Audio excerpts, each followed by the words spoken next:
What I want to get into now is that really practical aspect of like breaking that pattern, right? Because that's where most of us are. We have that negative self-talk. We have the victim mindset. We have the I'm busy, I've got too much going on, I'm overwhelmed, I'm experiencing anxiety, it's that person at work, it's my partner. Like we have that. That's reality of where we are today. Yeah. How do we break that pattern in a way that actually makes a difference and is easy enough as a starting point? Yeah, it's been said that you should meditate for 20 minutes a day. Unless you're really busy, then you should meditate for an hour a day. Yeah, I love that. That's why, by the way, that's why I meditate for 2 hours a day. Yeah. So look, I mean, information is what opens that door. I mean, if you think that your thoughts have something to do with your future, just from a theoretical standpoint, that your thoughts create your destiny, and you think 60 to 70,000 thoughts in one day, and 90% of those thoughts are the same thoughts as the day before,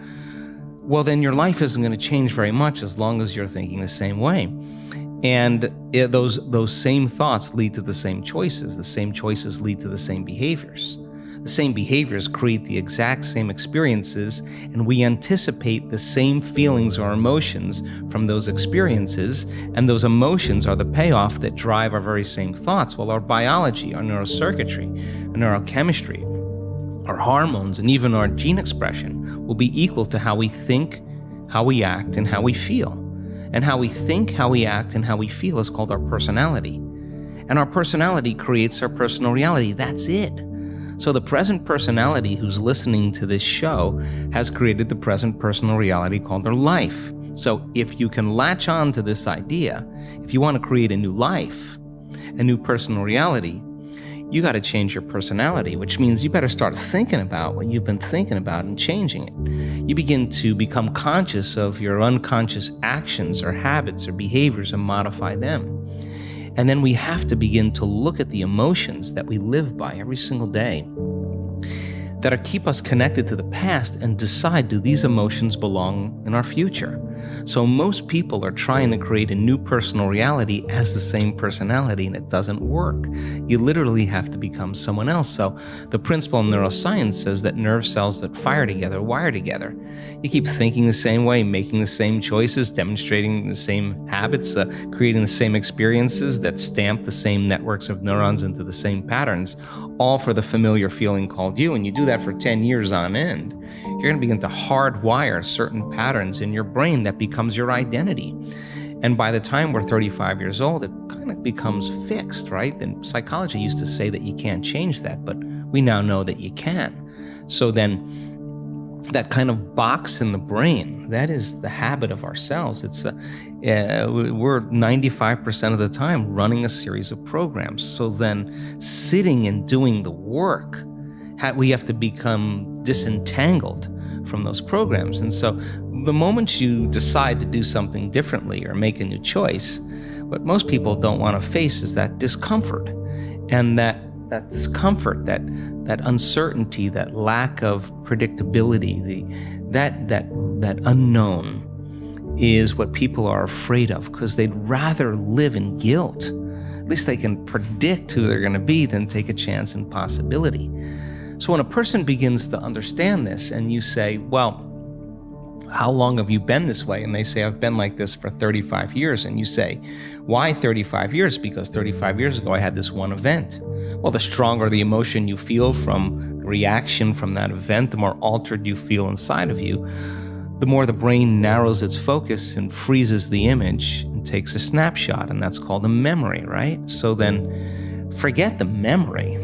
Just overcome the emotion, because it's the emotion that keeps you anchored to the past. So that sounds really good theoretically, but when you step out into that unknown, into that void, the body really is in a habit. And when a habit is when the body becomes the mind.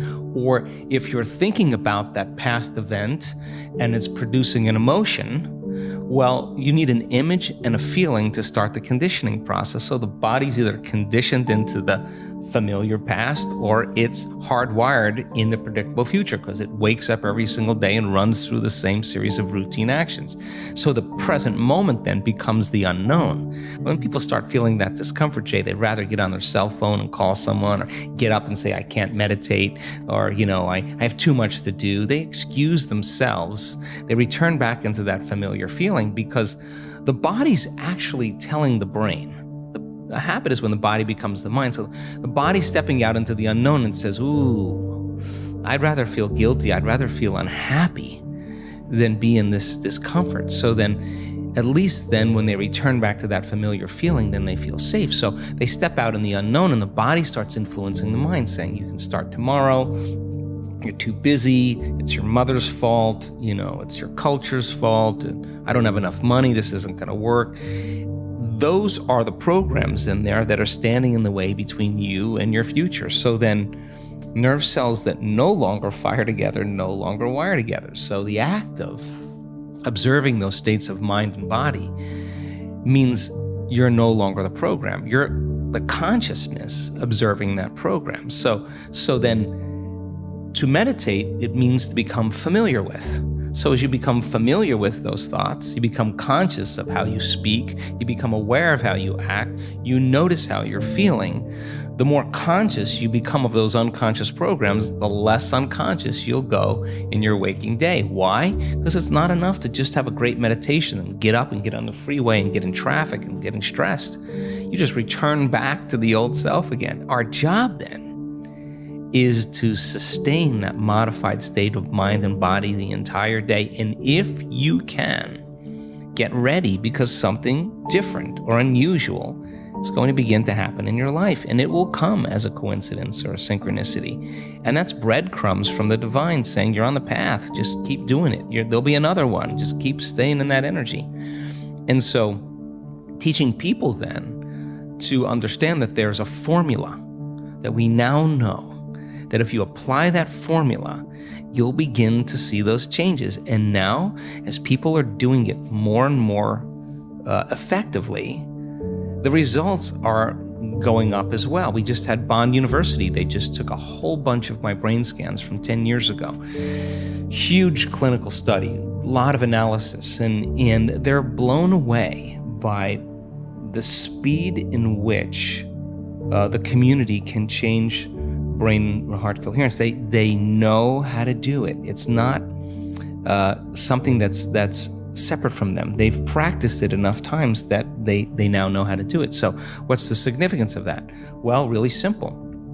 In your life, if you start returning back to the same reactions, to the same people and circumstances, you're returning back to the old self. So you got to stay conscious in your life. And if you're not being defined by a vision of the future, then you're left with the memories of the past, and you will be predictable in your life. So crossing that river of change from the old self to the new self, there's a neurological, a biological, a chemical, a hormonal, a genetic death of the old self.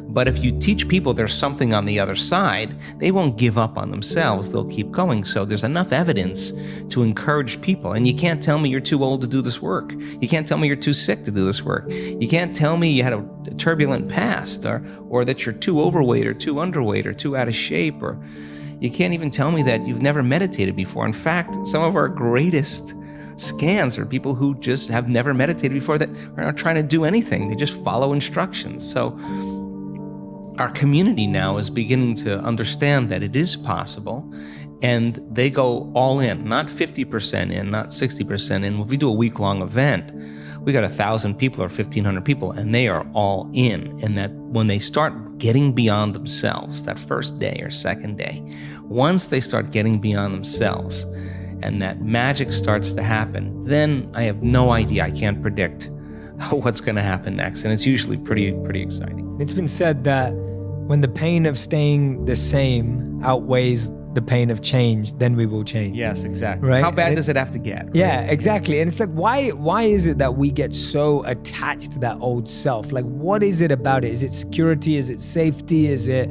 familiarity, as you said? Is it what is that keeps us so attached and so focused on something that we don't even like that much? I think we've been hypnotized and conditioned into becoming materialists. I think that we define reality with our senses, and I think that is one of the biggest illusions. So the fundamental question is, can you believe in a future that you can't see or experience with your senses yet, but you've thought about enough times in your mind that your brain has literally changed to look like the event has already occurred? Now, the latest research in plasticity says that's absolutely possible. And can you select a new possibility in the quantum field and begin to emotionally embrace that future every single day to such a degree that your body, as the unconscious mind, the objective mind, does not know the difference between the experience in your life that's creating the emotion and the emotion that you're fabricating by thought alone, to the degree that you begin to signal new genes and new ways to change your body to look like the experience has already happened. Now, the latest research in epigenetics says it's absolutely possible. Now, think about this. Every day, installing the circuitry, every day conditioning the body into the emotion of the future, that your body begins to change to look like it's already happened. Now, this is where it gets fun, because now you no longer have to go anywhere to get it. Now it begins to come to you. You become the vortex or the magnet to your destiny. So then people who come out of their meditation and they say, well, I just focused on my wealth, why isn't it there? Well, you're not that good. If you're asking why isn't it there, you're back to the old person again. Stay in that state for an extended period of time as an experiment, as the scientist in your life, to keep your energy connected to the dream of your future. And then see what kind of effects begin to take place without moving into impatience, without moving into frustration, without starting to analyze why it hasn't happened or when. That is the trap of defining reality with your senses. So you have the thought of your future and you don't see it, then you experience separation. But people who are practicing this work, they have the thought of their future and they feel the emotion of their future. They're still connected to it, right? So that takes practice.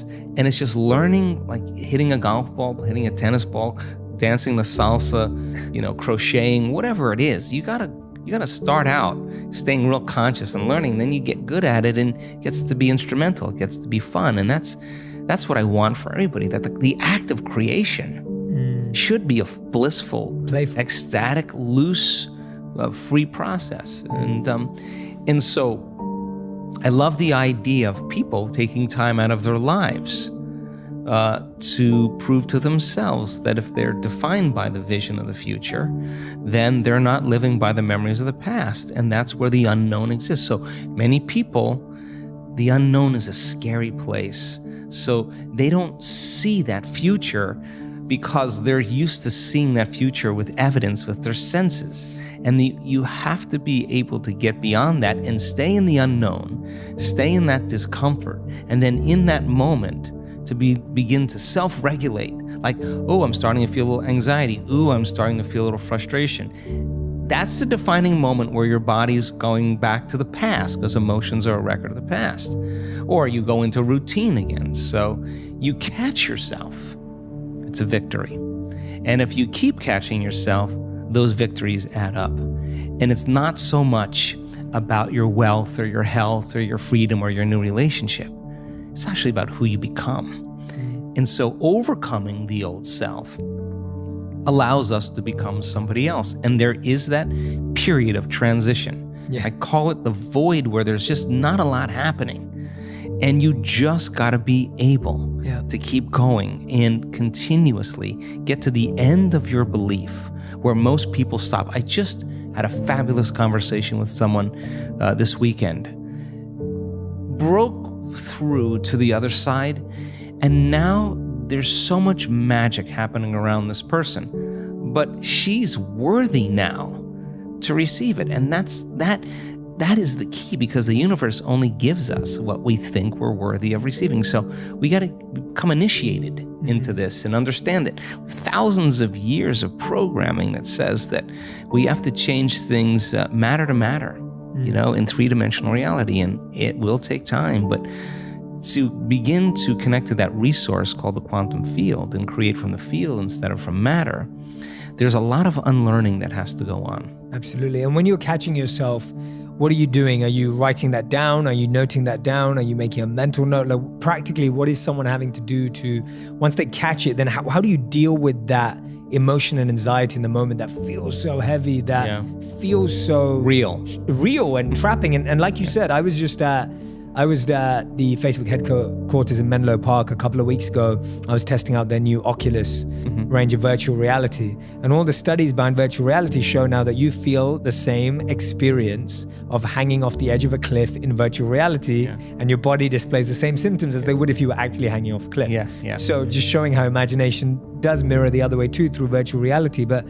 how that feels so real. Like our body gets, when you're stepping out off the ledge, you're doing it as if it's reality. And so that anxiety feels so real. What do you do after catching it? What happens to that emotion? Well, just like anything else, Jay, I mean, it's just like hitting a golf ball and you get back into a bad habit again, You have to really begin to mentally rehearse. Like, so you ask yourself at the end of your day, I do this every day. How'd I do?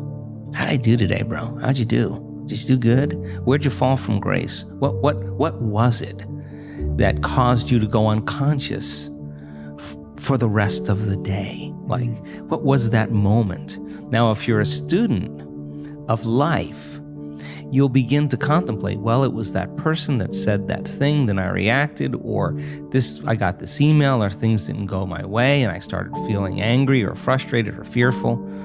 The next time that happens, how could I evolve my experience? Now, you may have to search for some answers of the best model to build, or you may actually have a long contemplation and start to go, God, the next time that happens, I think I'm going to do this, or I'm going to do that, or I'm going to plan my behaviors. And the act of closing your eyes and rehearsing what you're going to do begins to install the neurological hardware in your brain to look like you already did it. Now the brain is no longer a record of the past. Now it's a map to the future. And if you keep installing that hardware, the hardware will become a software program, which means you'll just start acting like a happy person. Why? There's no magic there. You installed the circuitry. So that's more important than the news. Right. It's more important than answering any email or any text. It's more important than talking about your past or some dinner. If you can begin to just think about how you're going to do it differently, that's the building process neurologically already. So now you have to get conscious in order to do that. And it takes some time. It means you got to shut your cell phone off. You got to close your door. You got to take a break from everything out there and begin to practice. And so by experience then, you start noticing, oh, here it comes the frustration, or here comes the fear. And now we've given people the tools to be able to self-regulate, to create brain and heart coherence. And so you see people say, excuse me 1 minute, I just need a minute. They take some breaths, they get back in, they connect to the energy of their future. This is incidental compared to where they're going. So they don't fall from grace. They don't allow their energy to drop. And so, in the beginning, it takes a lot, because it takes a lot of energy and awareness to stay conscious and not go unconscious. But if you're persistent and you're determined and you're sincere, you begin to figure it out. You begin to say, I am not going to give my power away to that person or that circumstance when I can use it to heal or to create a new future. And so people then won't excuse themselves and say, I had a hard day yesterday, I had a fight with my coworker or my ex, and I don't feel like doing the work. Well, that's the time to get back on the horse. Yeah. Because it's all of those times that we self-correct. Those are the most valuable moments to us. People who've had profoundly transcendental experiences where we say, got lit up, they connected, and their brain goes into very, very high coherent states and super gamma patterns that are way outside of normal, and they have a transcendental download or connection that's mystical. They look back at their entire life. They don't want to change one thing in their past because it got them to that moment.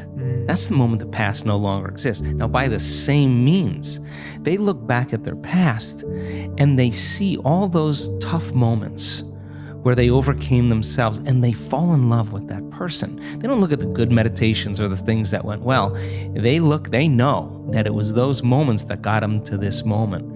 And I think then that's when they begin to understand that all of the hard work, all the effort in who we become makes, no one can take that away from us. So then once we arrive at that level and we experience whatever the dream is or whatever we create, the next thing is do it until you fully enjoy it. And then when it gets boring or predictable, let's go again. Let's do something else. Yeah. And I think that's evolution.